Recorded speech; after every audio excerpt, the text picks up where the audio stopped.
کچھ اور بھرم اسی طرح ٹوٹے۔ ہم بڑی آسانی سے مان لیتے ہیں کہ ہمیں ہمارے مذہبی مقامات کی، مقدس مقامات کی، ہماری کتاب کی ہمیں حفاظت کرنی ضروری نہیں ہے، خدا ان کی خود حفاظت کرے گا۔ گویا خدا نے یہ کہہ رکھا ہے کہ تم غفلت برتتے رہو اور میں تمہارے بہاف پہ تمہاری طرف سے نگہبانی کرتا رہوں گا۔ شاید ہمیں اسی غلطی کی سزا ملی کہ اتنی ساری مسجدیں اور درگاہیں منہدم ہوئی، قرآن کی برسر عام بے حرمتی کی گئی اور ہم دیکھتے رہے، ڈھیر ساری بہنوں کی عصمت دری ہوئی اور ہم بیٹھے دیکھتے رہے۔ پھر بھی ہم چھاتی ٹھوک کے کہتے ہیں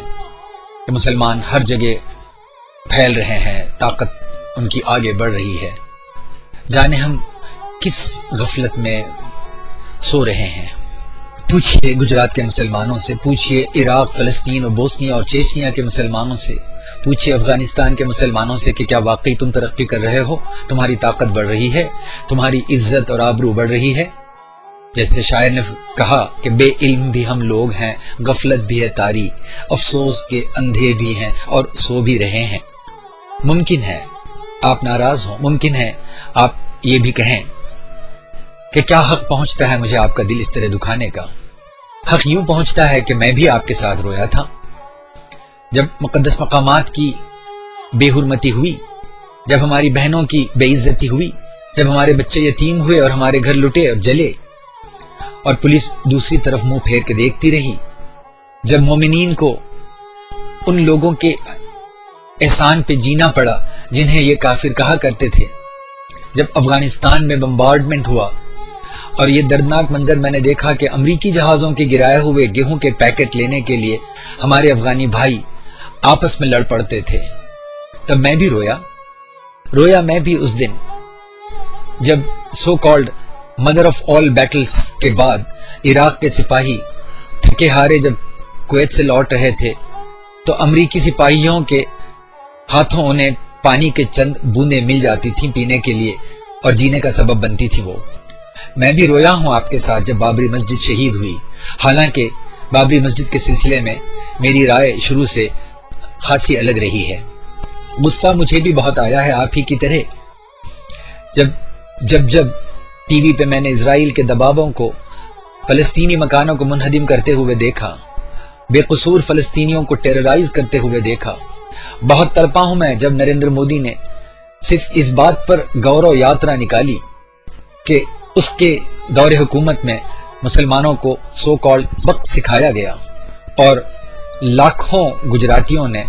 گجراتی ہندو بھائیوں نے اس کی تائید کی، جبکہ اس کے پاس دکھانے کے لیے اور کوئی اچیومنٹ نہیں تھا سوائے کہ مسلمانوں کو بری طرح نقصان پہنچایا گیا تھا۔ میں بھی بہت ناراض ہوا، بہت دکھی ہوا جب میں نے جارج بش کے امریکی سپاہیوں کو، عراق کے سوورن لوگوں کو، خود مختار لوگوں کو پیٹتے، کاٹتے، لوٹتے دیکھا، ان پہ ظلم زیادتی کرتے ہوئے دیکھا۔ بلکہ اس سے زیادہ دکھ اور غصہ مجھے اس وقت آیا جب یہ دیکھا کہ اس کا ساتھ دینے والے دوسرے نہیں مسلمان ملک ہیں، سعودی عرب ہے، یو اے ای ہے، ٹرکی ہے، ایجپٹ ہے، اور مخالفین میں فرانس اور جرمنی ہے جنہیں ہم کرسچن ممالک کہتے ہیں۔ بلکہ امریکہ کی شدید مخالفت، اس پالیسی کی شدید مخالفت کرنے والوں میں خود عیسائی رہبر پوپ بھی شامل تھے۔ میڈرڈ سے میلبرن تک کرسچنز نے امریکی جارحیت کے خلاف بہت بڑی بڑی ریلیز نکالی، جس کی مثال مسلمان ملکوں میں شاذ و نادر ہی ملے گی۔ اور تو اور جو واحد مستند اور معتبر آواز مسلمانوں کی طرف سے اٹھی، الجزیرہ، خود اس ملک میں جہاں الجزیرہ جہاں سے چلتا ہے، اس نے یونائٹڈ اسٹیٹس کے ایئر فورس کی میزبانی کی۔ میں بھی شرمندہ ہوا ہوں، میں نے بھی ذمہ داری محسوس کی ہے آپ ہی کی طرح، جب میں نے مسلمان بچوں کو مانگتے ہوئے دیکھا، اور جب میں دیکھتا ہوں کہ جب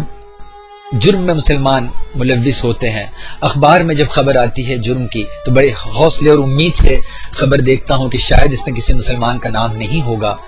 اور نصف مرتبہ ضرور مسلمان کا نام نکلتا ہے، تو آپ کی طرح میں بھی شرمندہ ہوتا ہوں۔ مجھے بھی بہت دکھ ہوتا ہے مسلمان بچوں کو امپاورشڈ، بیمار، لاغر، کمزور، پولیو سے